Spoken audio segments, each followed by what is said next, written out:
j'espère que vous allez bien. On se retrouve pour un nouvel update lecture qui est un peu la suite de l'update lecture en anglais et que j'avais pu vous faire puisqu'il y avait un des livres qui était dans la miniature que j'avais pas pu vous présenter parce que ma batterie de caméscope était en train de me lâcher. Donc on va recommencer tout de suite et on va continuer avec aussi mes livres en VO. Et bah c'est parti. Je commence avec Bookish and the Beast de Ashley Poston qui est le 3e tome dans sa saga de Tom Compagnon Once Upon a Con Series. Donc c'est un peu des réécritures de contes qui se passent autour en fait d'un univers de science-fiction, de livres et d'adaptations cinématographiques de ces derniers. Et en fait les personnages tournent un petit peu autour de ce qu'ils appellent là-bas les Comic Con, c'est là où se regroupent les gens qui partagent le même amour pour un certain univers, et donc voilà, ils se retrouvent autour de cet univers, et puis on va les voir aussi dans la vie réelle. Alors, mon résumé est un peu, voilà, un peu décousu, mais ce n'est pas grave. Donc le premier tome que j'avais lu, c'était Geekerella, et je l'avais absolument adoré. Tiens, ça me fait penser que c'est pas du tout les mêmes formats, ouh, super. J'avais beaucoup aimé cette réécriture de Cendrillon. Je n'avais pas lu le 2e tome parce que j'avais entendu des avis un peu plus négatifs et la réécriture ne me plaisait pas plus que ça, et du coup j'ai attendu la sortie de celui-ci qui est une réécriture, je pense que vous l'aurez deviné, de La Belle et la Bête. On va suivre une jeune fille, donc Rosie Thorne, qui a perdu sa mère il y a peu, qui a un amour inconditionnel pour cette série donc qui s'appelle Starfield, et qui va rencontrer, malencontreusement si je puis dire, ce jeune homme qui est qui est un des nouveaux acteurs d'adaptation cinématographique de cet univers de science-fiction. Et il est un petit peu mal léché, comme vous pourrez le deviner. Voilà, donc je vais pas vous en dire plus. Ce qu'il faut savoir, c'est que j'ai beaucoup aimé cette réécriture. On est autour de La Belle et la Bête, mais comme le premier tome, de très très loin. C'est juste le caractère un petit peu des personnages qu'on va pouvoir voir là-dedans, et le fait... je vais peut-être pas vous le dire parce que je pense que c'est mieux que vous le découvriez, mais voilà, on touche de très très loin au conte, et ça ne révèle rien sur ce qui va se passer dans le livre. On n'a rien d'absolument transcendant et qui change du genre de comédie romantique qu'on peut lire ailleurs. Voilà, la romance et le slow burning, un petit peu love to hate, pas forcément simple, mais pas non plus rocambolesque, pardon. Voilà, les choses vont se passer telles qu'elles vont se passer. On a les dramas un petit peu du lycée qui vont arriver. Par contre, les personnages, je trouve, sont assez attachants l'un comme l'autre, pardon. On a les deux points de vue, et ce monsieur qui au départ semble très mal léché, on va comprendre au fur et à mesure un petit peu pourquoi il est comme ça, pourquoi il en est arrivé à agir de cette manière-là, et il va s'ouvrir petit à petit aussi à Rosie. Voilà, une lecture vraiment doudou qui se lit bien et que j'ai appréciée. Je continue avec Moment of Truth de Casey West, donc qui était une de ses dernières sorties. Oui, c'était la sortie autour du printemps. On va suivre Hadley Moore qui est au lycée et qui est dans l'équipe de natation du lycée, qui s'entraîne vraiment pour la compétition, qui veut gagner toutes ses courses, qui veut gagner sa place vraiment dans cette équipe. Et en fait, lors d'une de ces compétitions, il va avoir une personne déguisée en une star hollywoodienne qui s'appelle... un personnage de fiction qui a été adapté au cinéma à Hollywood, qui s'appelle Ace Hall, qui va arriver donc avec un masque de ce personnage-là, et qui va un petit peu foutre le bazar, et du coup, à partir de ce moment-là, elle veut absolument trouver qui c'est pour, un petit peu, c'est pas se venger, mais voilà, elle veut l'exposer parce qu'il lui a un petit peu fait foirer sa compétition, et va s'en suivre pas mal de choses. Donc là, je trouve qu'on retrouve vraiment le style de Casey West que j'avais aimé dans ses livres. On est toujours dans de la comédie romantique young adulte, comme elle a l'habitude de le faire, mais là j'ai plus accroché au personnage que ce que j'ai pu faire dans les 2-3 dernières sorties qu'elle a pu avoir.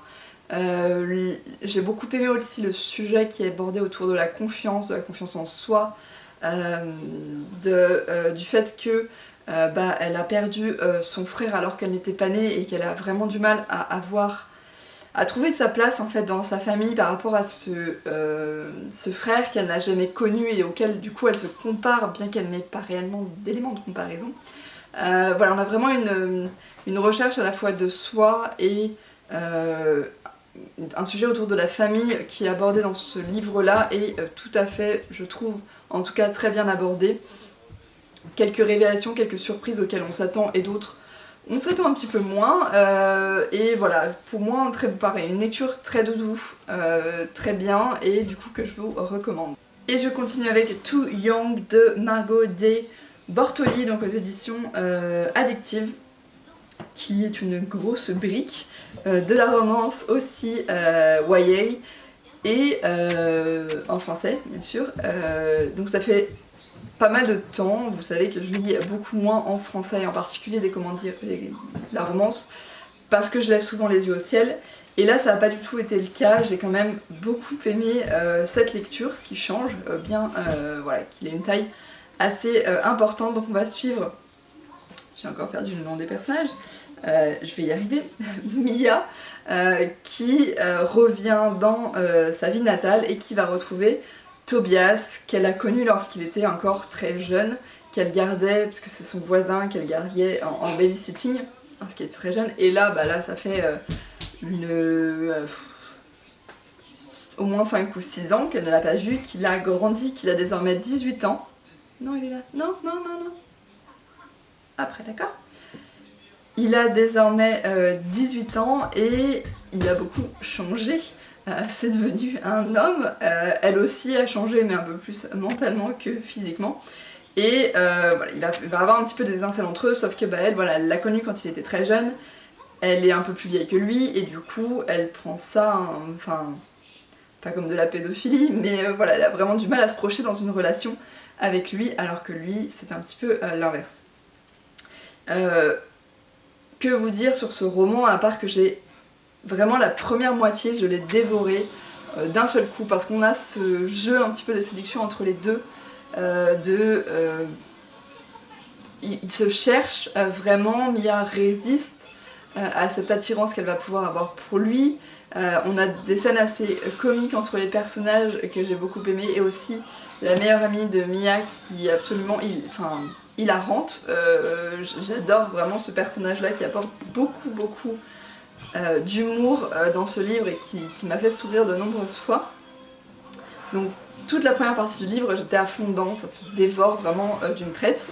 Après, lorsque les personnages commencent à être en couple, je trouve qu'il y a une certaine longueur où voilà, tout va bien, ils s'entendent bien, certes, il se passe quelques petites choses, mais voilà, il y a un moment où j'avais envie de dire où est-ce qu'on va aller, est-ce que ça va être en plan-plan comme ça jusqu'au bout, parce que dans ce cas-là je ne finirai pas le livre, et je pense que ce passage-là aurait pu être raccourci un petit peu, qui n'apportait pas énormément à la suite de l'histoire, bien qu'au moins ça permette de voir que les personnages développent des sentiments un peu plus forts l'un pour l'autre. Et ensuite on a la fin, où là il va se passer quelque chose que je n'avais pas du tout anticipé, qui est plutôt fort quand même en émotion et qui va engranger de nombreux événements qui vont se suivre, et où le rythme de l'histoire va s'accélérer de nouveau.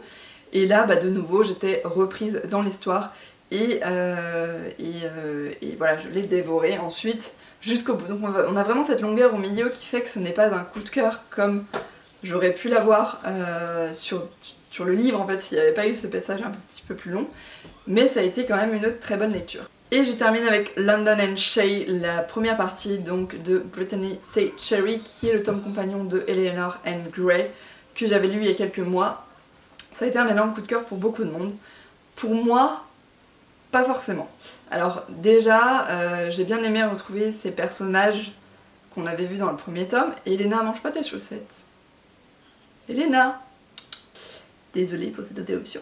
Donc je disais, on retrouve les personnages de London and Shay qu'on avait vus dans Eleanor and Gray, et ces personnages dans ce livre-là sont quand même plutôt fun, ils apportent un peu plus, quelque chose d'un peu plus léger à l'histoire, donc on s'attend à avoir ça dans ce tome qui leur est dédié, sauf que quand on va vraiment rentrer dans ce qu'ils sont et dans leur vie, on va se rendre compte qu'ils cachent énormément de choses derrière cette humeur, derrière ces sourires, derrière un petit peu cette façon d'être très joviale.